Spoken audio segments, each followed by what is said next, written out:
Hi, everybody. Welcome to the Hoopsters League of Action Heroes. Thank you so much for joining us this evening.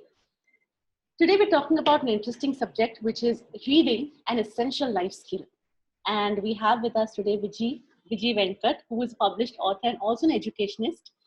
Her last book, The Blue Moon Interlude, won a Coimbatore Literary Award in the best fiction category. So I don't think there's anyone better to talk to us about why reading and writing are very important skills that we need to teach our children.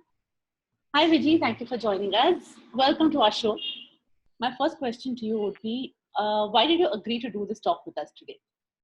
So I have seen Hoopsters grow from Hoopla to Hoopla Club to the present, the League of Action Heroes.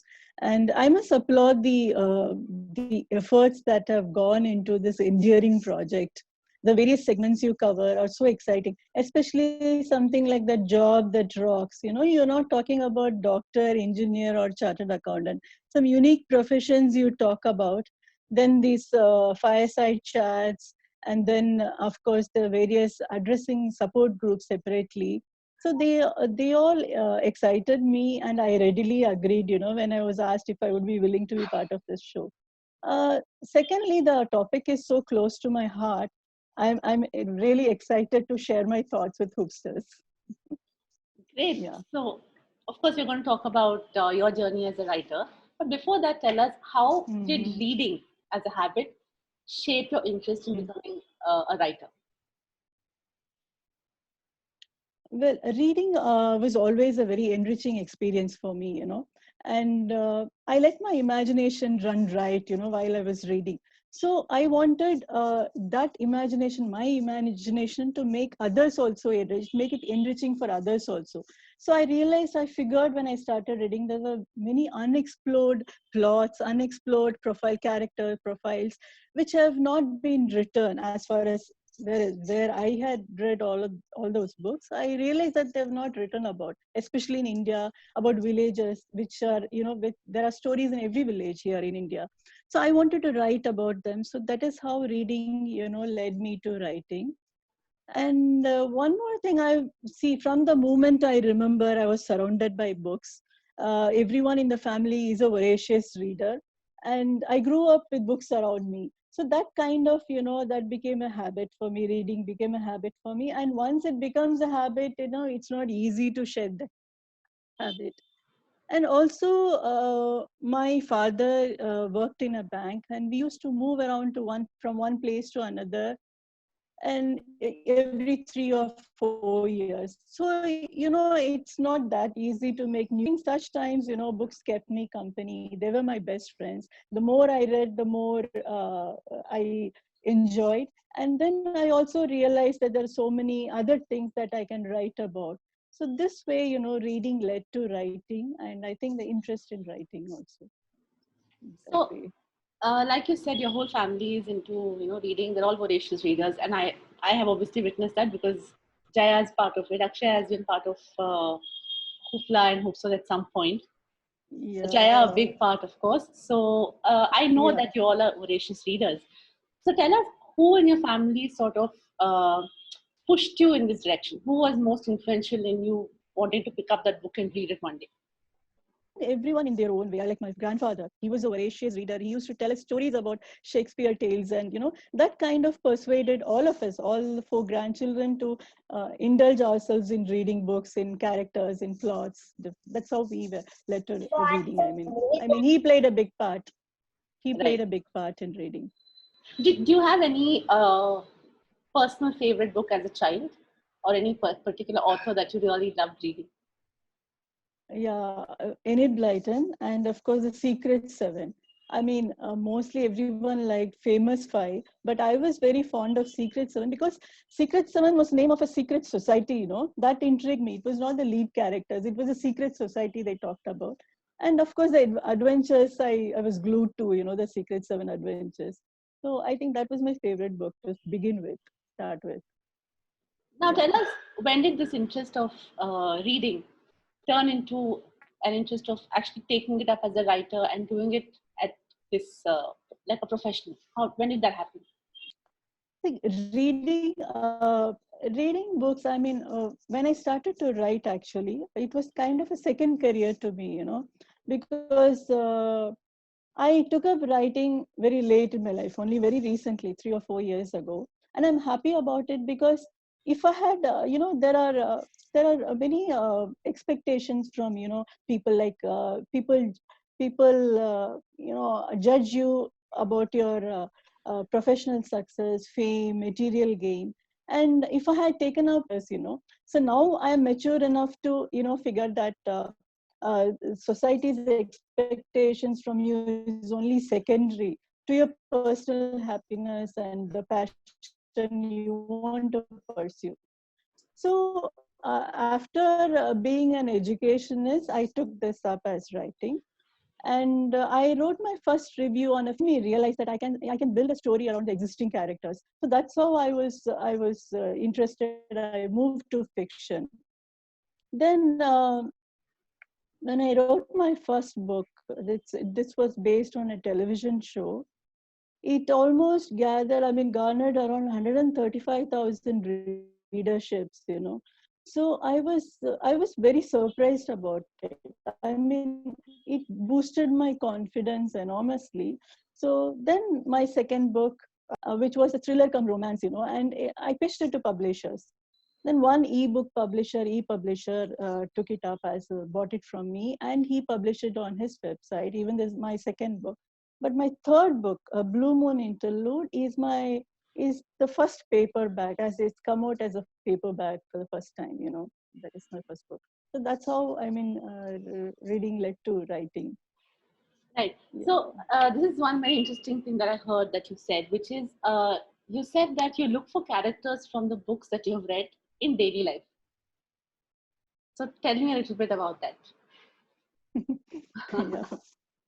Uh, I think personally it helps you to mold mold your character or mold your personality. Secondly, I kind of curious, for example, Heathcliff from Wuthering Heights. I mean, people have written essays and descriptions about him. They have praised him so much. So I was curious, if I come across such a brooding, unhappy character in real life, would I be so fascinated by him, or it happens only in the books? Such kind of curiosity helped me to look for characters. And secondly, Scarlett O'Hara from Gone with the Wind.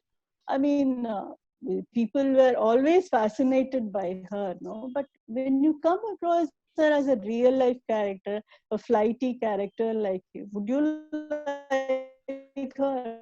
I mean, would you be fascinated by her, impelled, urge me to look for real life characters? I mean, characters in real life. Yeah.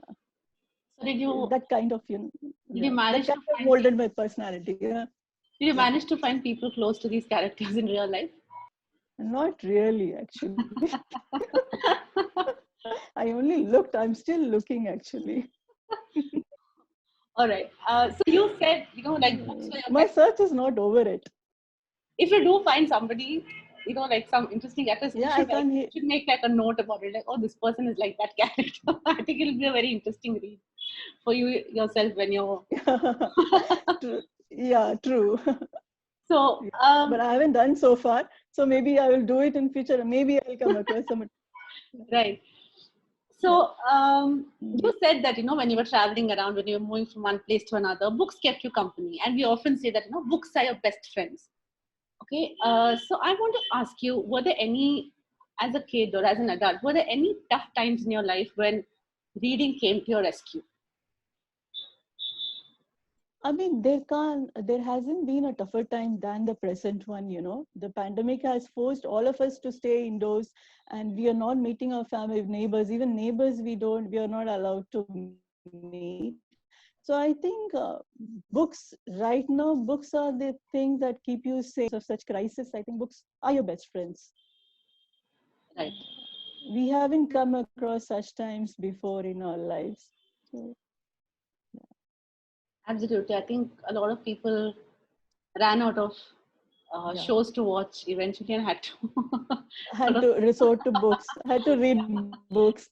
So those who had Yeah. the habit already sort of, could last longer, I guess. So, yeah. So the question I was asking you was, tell me how reading shaped you as a person. as a person? I think reading, more tolerant and less judgmental, because reading opens up your mind to so many aspects in life. They say, experiences are the greatest teachers in life. But as people, we get to experience only limited number of things. So when you read, when you start reading, you learn from so many lives. For that brief period, you live in their shoes. You are part of that world. So I think so during that, your perspectives of the world, your perspectives on different things, you change. It shapes your mind. It shapes your personality. I think the same thing, similar thing happened with me as I started reading more and more. It shaped my, thought process, my ideas, my perceptions. So that way, it has helped me a lot, reading. And professionally also, because I was interested in reading, so when I as an educator, when I used to take up a topic before teaching, I used to gather as much information as possible from by reading from other extra material.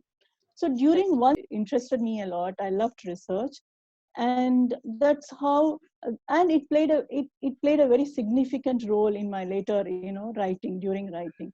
So that is how reading has impacted me personally as well as professionally. And also reading made me realize made me realize that I have the ability to write, because so that's how personally and professionally it has impacted me. Reading has impacted me. So we're talking today about children, like how we should inculcate the habit of reading in children and why they should read. But one thing that I always think about is even today when you say children's books, be it any generation, the first thing we think of is Enid Blyton or probably J.K. Rowling, who is the most recent. Do you think that children's books don't get attention, or do you think that there aren't enough writers who are exploring this whole segment? Why are there such few children's writers? I think it's because Enid Blyton, J.K. Rowling are evergreen classics, and any generation, any adult for that matter, can pick it up anytime, any foremost reason. Secondly, children are guided by parents, teachers.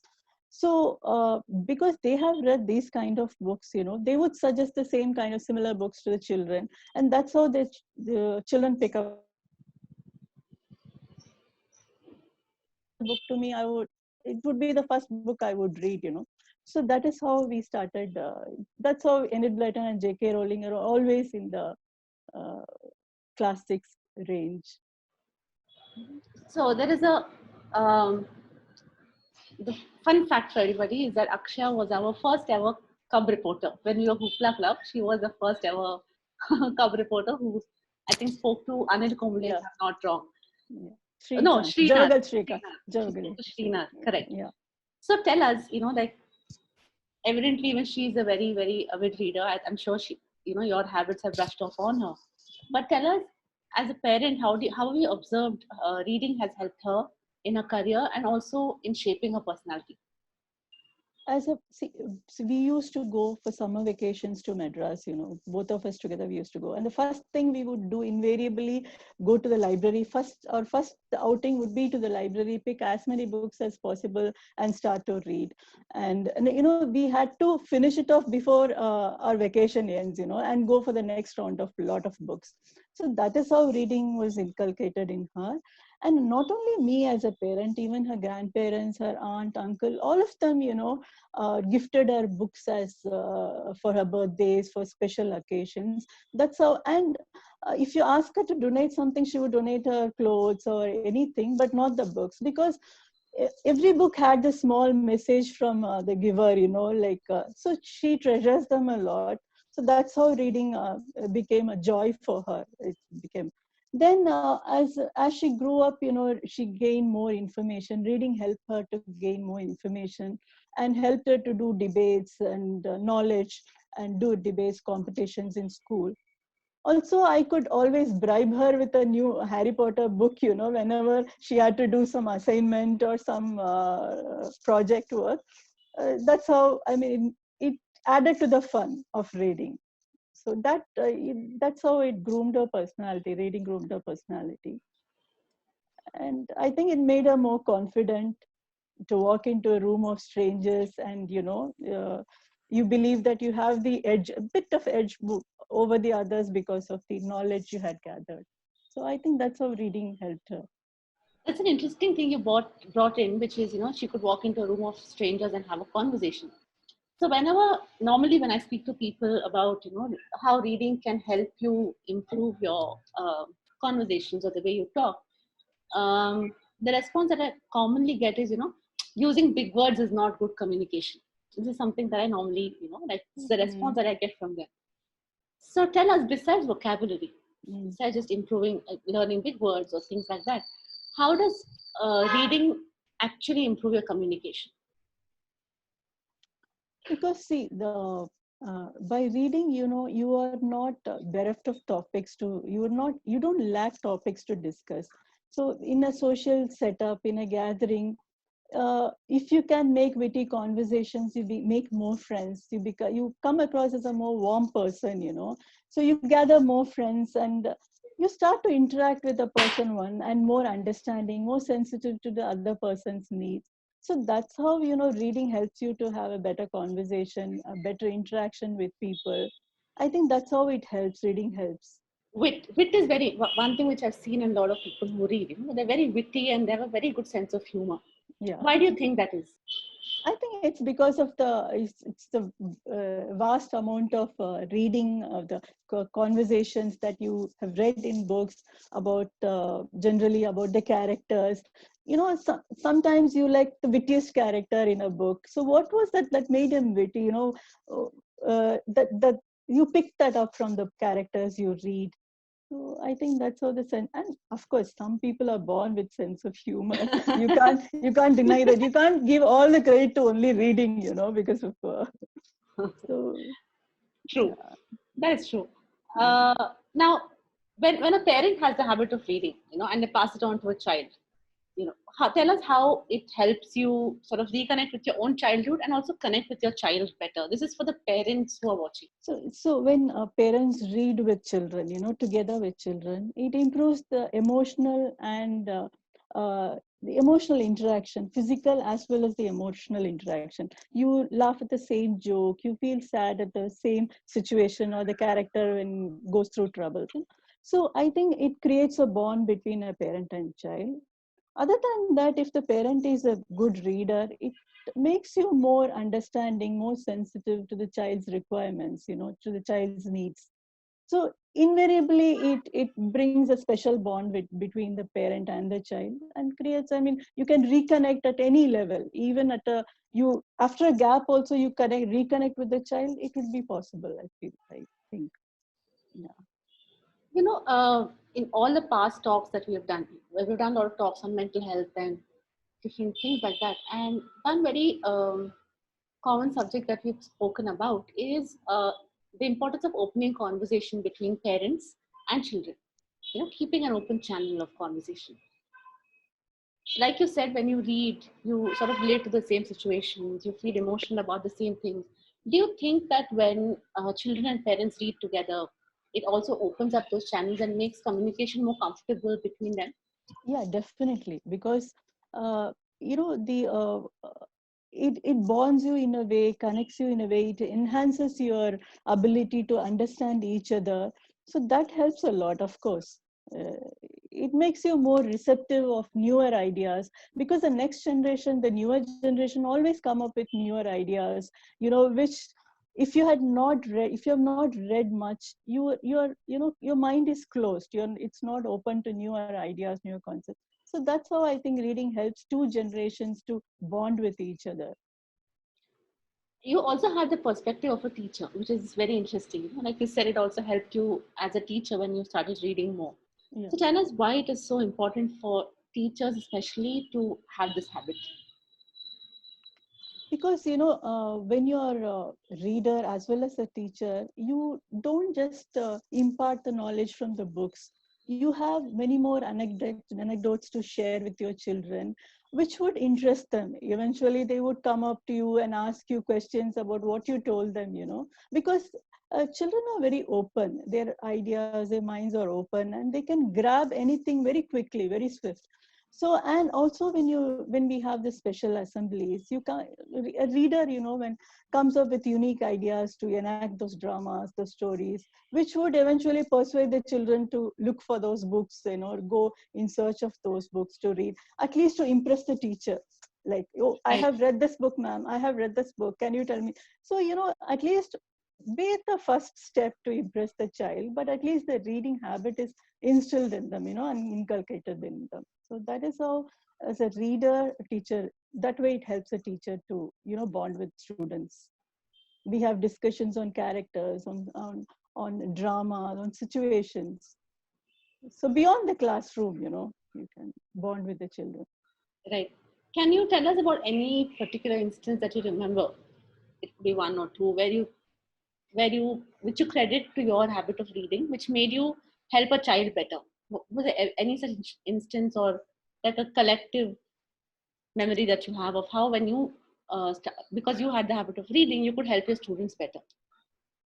Yeah, schools, we used to have these discussions on many characters from the books we had. I mean, the stories we had. So when we have this classroom discussions, there were children who had already read that story and would come up with very smart answers. That would eventually make the children who hadn't read that story, look, I mean, feel very disappointed, very neglected, or very ignored. So to overcome that, in the next classroom, next discussion, they would read that and come. If I suggest some book, they would definitely read that and come, at least to show that they also equal, I mean, amongst their peers, they can also be part of the discussion. So that is how I think it helped, in a way it helped my students. And other situations, of course, reading, because I had read, I could say one thing is, when I published my first novel, many people came up to me and told me, so you should start writing on general topics, and or for blogs, for magazines and stuff like that. So I started to research for a topic to write on general matter. Then I figured that, my views or my opinions on any matter or any topic was not much different from the next person.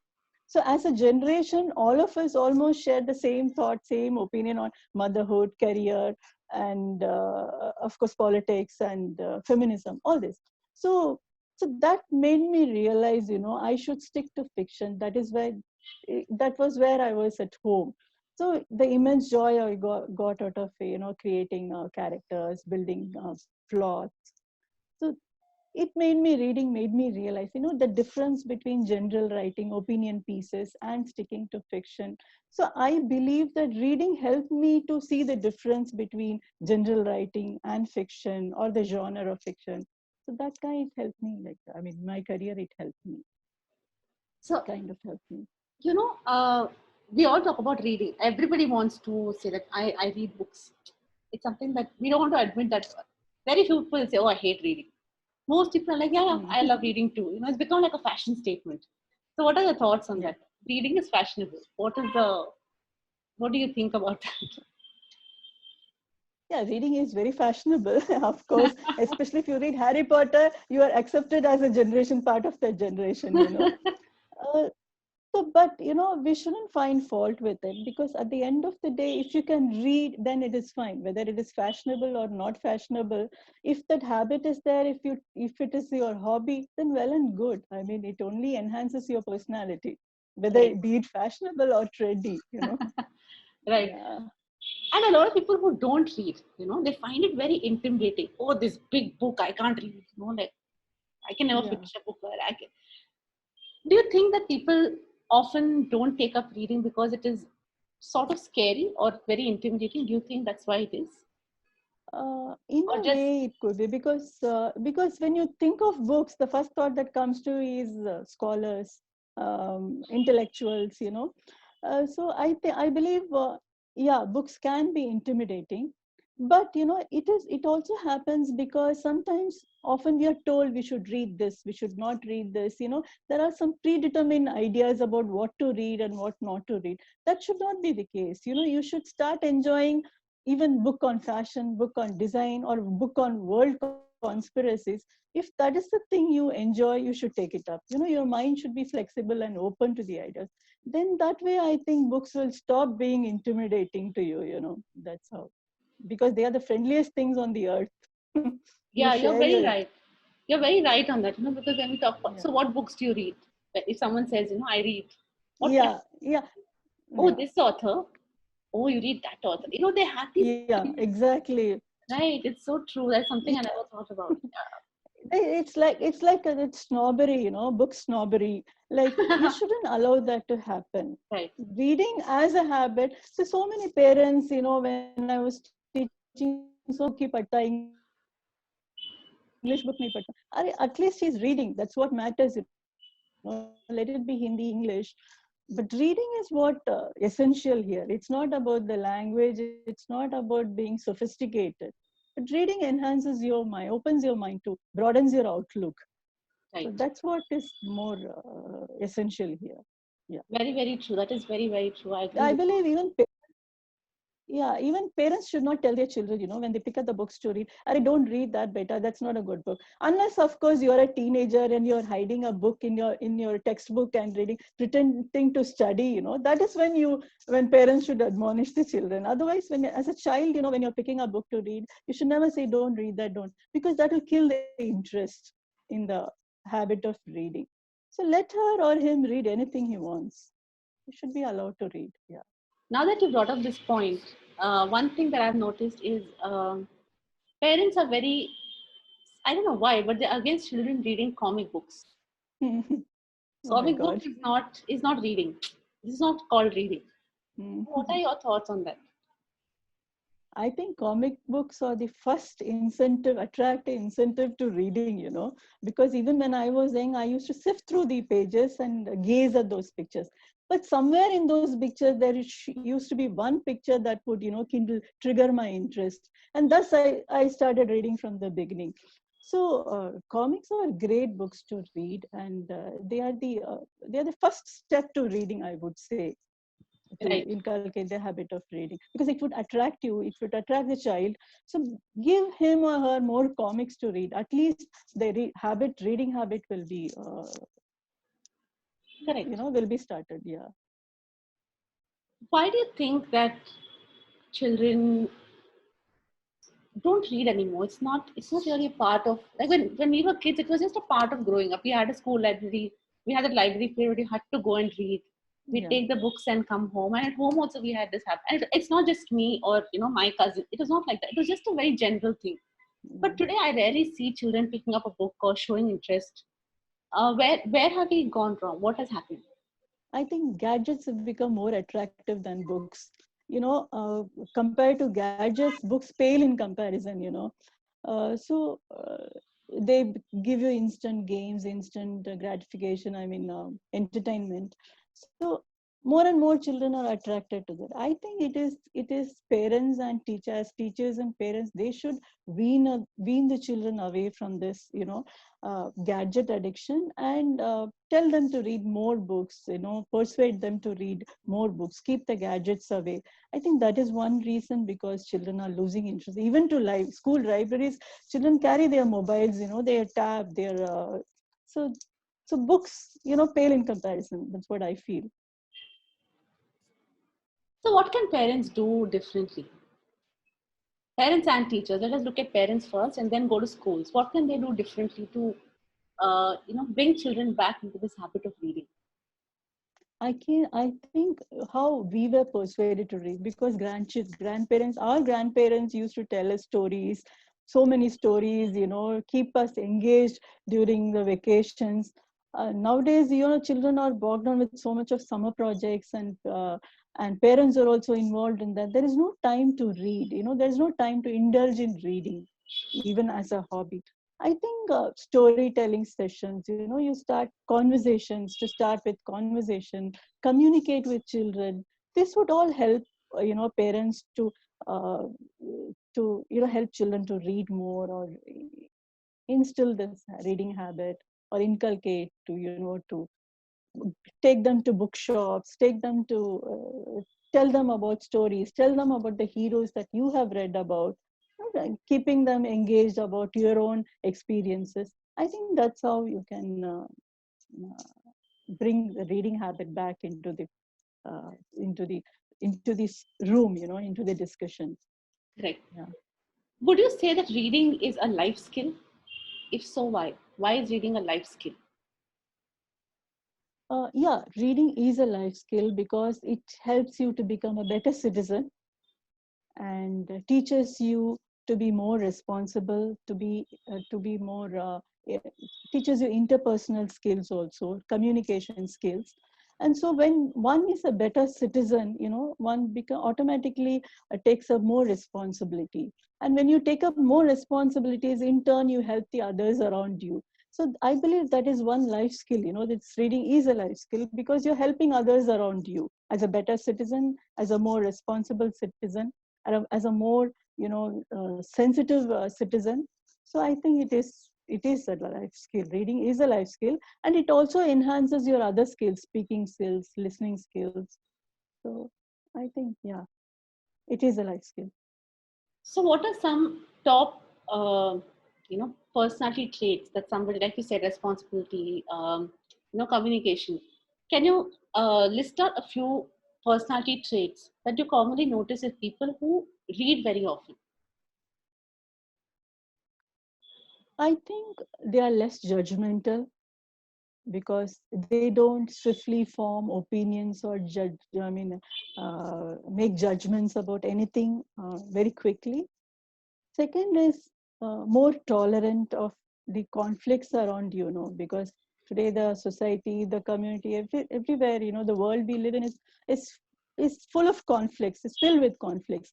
To deal with them, you have to be more tolerant, more understanding, and it creates more empathetic society, as a society. So I think that is why it helps you as a better person reader. These skills, less tolerant, more tolerant and less judgmental. These are the things you pick up as you read, as you become a good reader. And leadership qualities. I believe most of the renowned leaders, are proud of the fact they are the great readers. They were great readers. So I think it hones your leadership skill also, reading. So I think makes you more confident. Yeah. Right. When you sort of read, like you said, you're exposed to a lot more cultures, a lot more kind of personalities. You don't really have to meet these people. You see them in these books. You see the different kind Yeah. of people that exist, which sort of, like you said, opens your mind up. Yeah. And most importantly, I feel like it makes you more observant. Mhm. It improves your imagination, and it sort of like hones your creativity as well. So tell us how um, these three things, observation, creativity, and imagination, are boosted by the habit of reading. See, when you read a book, you start imagining, because the words on the page take you to another world. It makes you imagine another world. And when you read more, when you imagine more, when your imagination is at its peak, you start observing things. Like, for example, nip in the air, So if you hadn't heard of the phrase, if you hadn't read about that phrase, when you feel cold, you would say, I'm feeling cold, You wouldn't observe that nip in the air. So when you can imagine, you start becoming more observant. And when your observation skills, improves, you start expressing better. So when you start expressing better, the communication skill is honed. Then your creativity, start building up your creativity. So I think imagination leads to observation, which in turn leads to expression, better expression, and that would culminate into a very good creativity, unlimited creativity. So that's how I think. Yeah. So there's we are a generation of fear of missing out. That FOMO is our thing for our Mm. generation. So tell Mm. us, what do you think people who don't read are missing out on? I can say many, many things. So, uh, I think it's the sheer joy, that you are missing out on one of the most indulgent pleasures, that by not reading. Of course, if you like, for example, visual experience, you nowadays people are more glued to screens than books, so, and many of the books have been made into web series, made into movies. So if a person has read that book and seen that movie, if you ask that person, he would definitely say that the book was much better than the movie. No, why? Because he created a very rich experience. His imagination, he had a very enriching experience by reading that book. There was a different world out there, richer world, where but when he saw the same thing on the screen, he was much disappointed because that was not shown here, depicted here. So I think I made it clear what you're missing out on by just watching and not by reading. Right. Yeah. Now that you've created that fear of missing out, like if somebody's watching, like, oh God, I'm missing out on something. And, it's easier to get children into any habit. Like they just observe, or if you push them enough, they will read. But if I'm an adult Mm, and now I've run out of all the shows to watch, I have nothing to do, I'm sitting at home and mm. I want to start reading, or I generally want to start reading and I want to make it a habit. How does one start? What is the best way to start? I think start is pick a book that interests you. It need not be about another planet or somebody about real life biographies. You just pick a book that interests you. You not see the author, not the something the synopsis will tell you. There's something that I always think about a lot when we're looking at. I have my cousins and everybody who have kids today, and I've noticed that it's not just the younger generation, but also like the generation before that, which has sort of stopped reading. Their reading is very limited to, I think, maybe newspapers or things on their books, on their tablets or their phones and things like that. When they want to, they understand that reading is important because as kids they have read. They know that it's an Yeah. important habit, but somehow there's no time, or they're too invested in gadgets. I don't know what it is, but they want to build this habit in their children. What are your tips to make children interested in books? I think parents, whoever wants, parents should start reading. I mean, start explaining what joy in the classrooms, read a book and tell about the good things about the book to the student. It may not be, textbooks, be fiction, and how it has helped that person as in real life. So such things, when you talk about such things to children, talk about such things to students, I think they would be persuaded. I think in some corner, subconsciously, they would be drawn to the habit of reading. Uh, because you can tell emotional bond they can create by reading character to a see, all of us have some favorite characters. You're emotionally bonded to certain characters, that that can happen if parents, teachers explain such things to children, because nobody has the time to explain certain such things to children or the students, because they all want to finish. I mean, there's so much to learn, there's so much to do before you get that best job, to make your children's life better, your life better. So everybody is on the run like that. They don't have time to indulge in such simple pleasures. So you stop in your race, in your race in life. You stop bit, uh, pause, give the child the attention, talk about the books you have read best, the pleasure you derived out of it. I think that's how you can start persuading children to read. Another important thing that we always think about is, the changing job markets. The job markets are going to be very different in the future. The Mm. pandemic has shown us that you need to have certain skills in order to, stay in the race or stay above the rest. How does reading or writing as a habit give you that edge? Or do you think that it will help children secure jobs in the future, considering that, there's going to be a lot of artificial intelligence, there's going to be a lot of technology taking over. Where does reading and writing feature in that? Reading, especially more than writing, I think reading here helps you better, because I think I've told this before. You gather more knowledge, you're more informed. It always happens, a well-informed person is can, answer the questions, can in interviews, creativity, like you said, books, imagination, observation, expression, and creativity. So coming back to that context, imagine that observation, leads to expression. So expression, the way you can, reading helps you to express yourself, to communicate better. Communication is the focal point here, to get a good job, you have to communicate well. It's all about the way you communicate, the way you depict your personality across to the other person. So reading in that way helps you to express yourself better.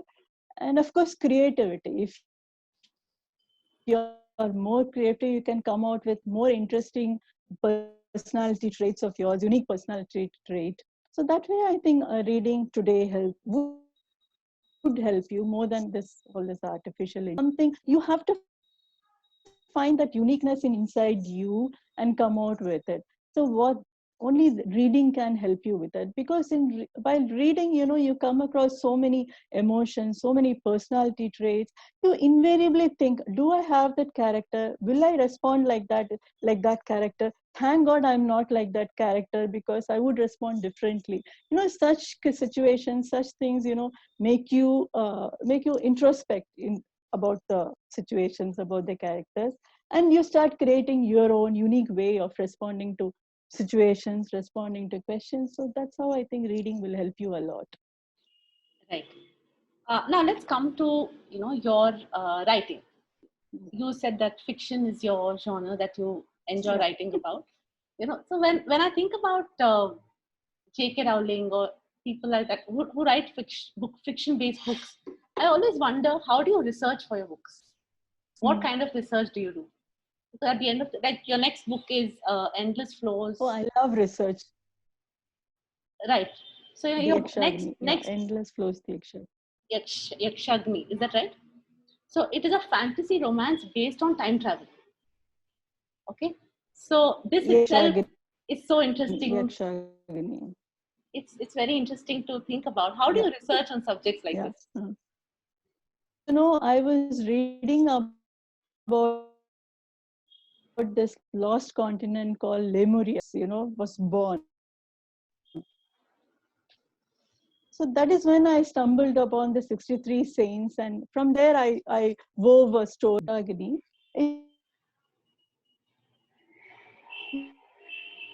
Since I talk about this ancient tribe called Yakshas, So Yakshas are, they were the ancient tribes in India.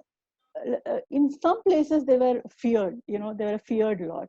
And in some places they are worshipped as goddesses and gods, So, and while I was gathering information, bits of information about such, it really interested me to know that yakshas were revered as well in places like Thailand and Indonesia, that there were sculptures built in temples for yakshas. So that really surprised me. So such bits and pieces of information, it really fascinates you, and you start exploring more into the subject. So that is how Endless Flows to Yakshagni was born. Incidentally, Yakshagni is a river, so it connects the two parallel timelines. So that's how I began research and enjoyed the process of researching for the book. Take You, us you stumble upon so many interesting things when you're right. doing the research. It's astounding, actually. Yeah. I'm sure it is. So tell us, what does the day in the life of a writer look like? Oh, it's like any other person. I mean, normal, like any other second person. But only difference is I dedicate at least a bit of my time for writing, Like they say, it's not just theorems and mathematics that need practice. Even writing as an art needs practice. So when you start, if you write every day, I make it a point to write at least 1,000 words every day, So that hones your skill. You become a better writer. You're always learning, So it makes you a better writer, because from my first book to this book I can see the difference. I have I improved as a writer. So that's the only difference between as a writer's life. I mean, I dedicate my time and efforts for writing every day. Today, there is a, when it comes to publishing books, there are a lot of avenues available to youngsters also to explore writing as a career or even as a hobby. If somebody is looking at doing that, a youngster is showing or anybody showing interest in wanting to write a book, can you tell us, can you take us through the starting process? How does one get started on writing a book? Yeah, so when you start writing a book, three things are very important. The three P's, like I say, I came up with this three P's. One is the plot. If you have the plot with you, the basic plot, see, everything can be fitted around the plot. The characters can be fitted around the plot, situations. So if you have the plot with you, you can spin a novel with 30 chapters, 400 pages around it. Next is, while you're writing, most important thing is perseverance. So many times after 3 chapters, you don't know how to go forward. And then you are stuck there and you just leave it at that, okay, I finished. And so many unfinished books, unfinished stories are there. So you need that perseverance to continue. Okay, today I'm not able to write. Maybe tomorrow I'll write. So wake up next day with a new perspective, new, fresh ideas, and you start writing. So that perseverance is needed. Second, once you finish the book, what you need is patience, because when you pitch the story to publishers, they will take their own sweet time. They are not going to revert immediately or quickly. It will take them 10 months, 1 year. You have to keep going at it. You have to have the patience to keep reminding them, see, I sent you a book. And if you're sincere about your work, if you return it very sincerely, I think you will find success at the end of the day. Because when you have the plot, when you're sure about the story, when you have the perseverance to complete the book, and when you have the patience to keep going at it, I think these are the three things needed, to become a writer, pursue as a writer. What is the best thing about being a writer? That's a lovely question. I think there is no boundary. As a writer, I can my imagination can run riot, and there is no fence, there is no limitation.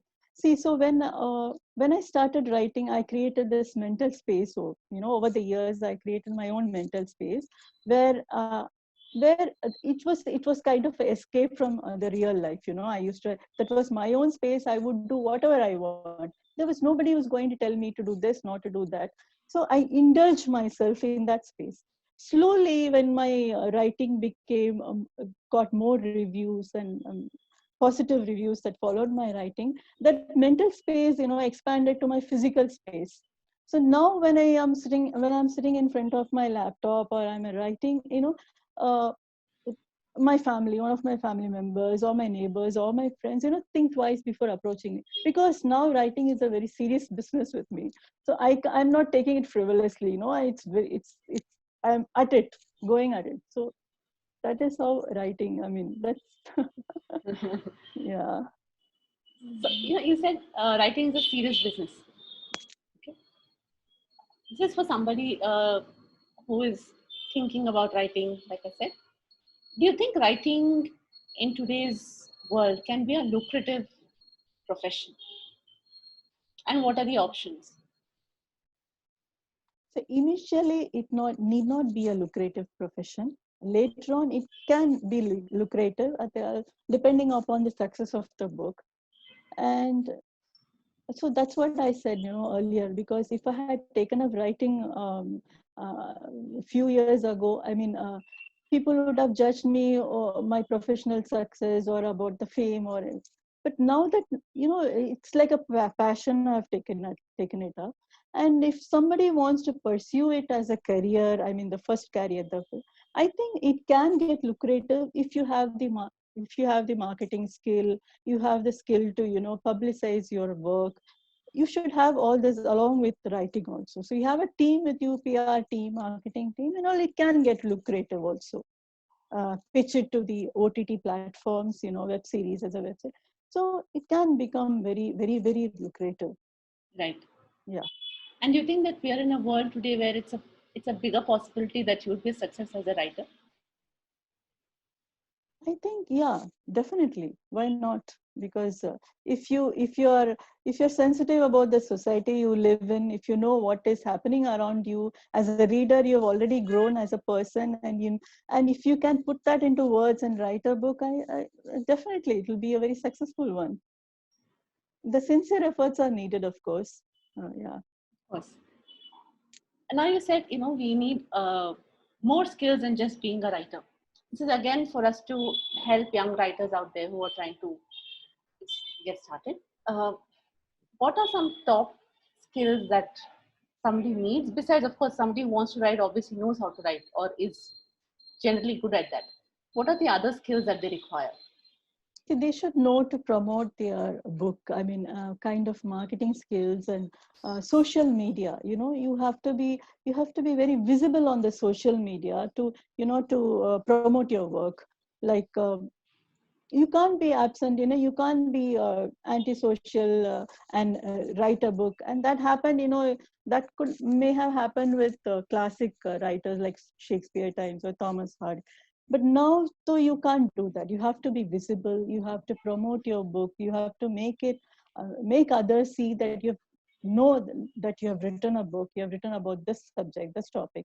So that is how these are the skills you need. You can even engage a team for that, public relations team or a marketing team for that. You yourself can learn the skills how to promote the work. Okay, down to the last two questions. Okay, the first question that I have for you is, tell us about 3 life lessons that you learned from books. From books,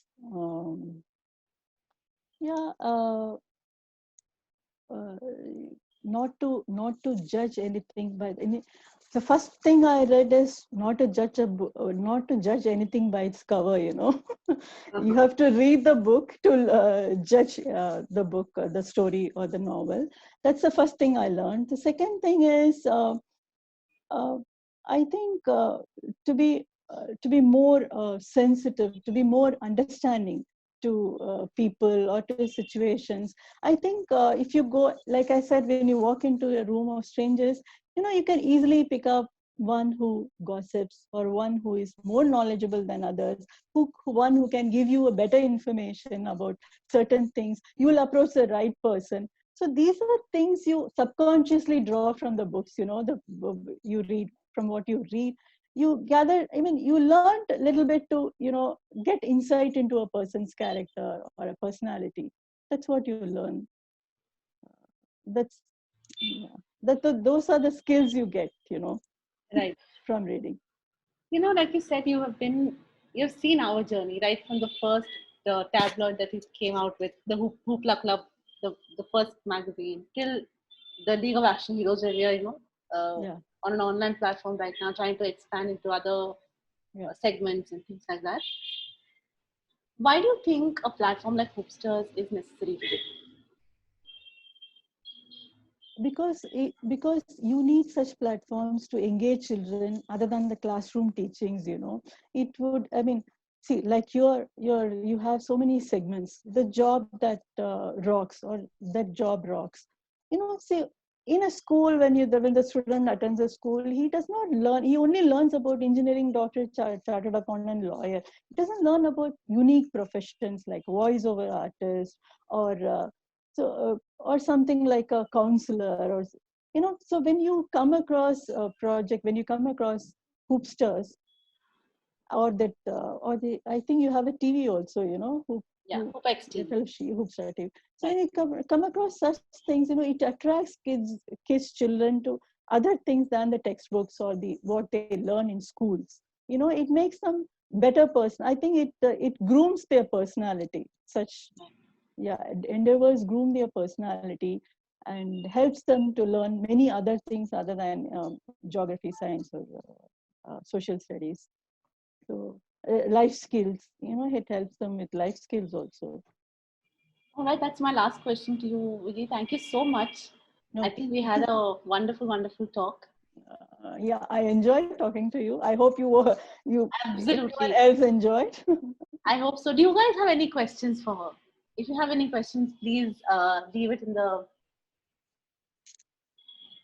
in the chat box and I will ask her.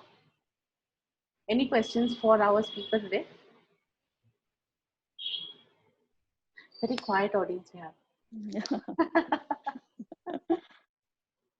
Made a strong case for it. I hope so. I hope we did make a strong case for reading. And if you guys want to watch this again or share it with somebody else that you think will benefit from this, one is we are live on Facebook right now. And second thing is, like Vijay said, we have a YouTube channel called Hoopex TV, where this interview will also go up. And there are a lot more other things that you can listen to about mental health, careers, parenting, and several other subjects. So please do log into hoopsters.in, check out Hoopex TV, and leave your feedback. Tell us what you think. Thank you so much for joining us. Thanks, Vijay. Thank you so much. And good luck with your book. Oh, it was very enjoyable. Thank you. Thank you so much. Thank you. Thank you so much.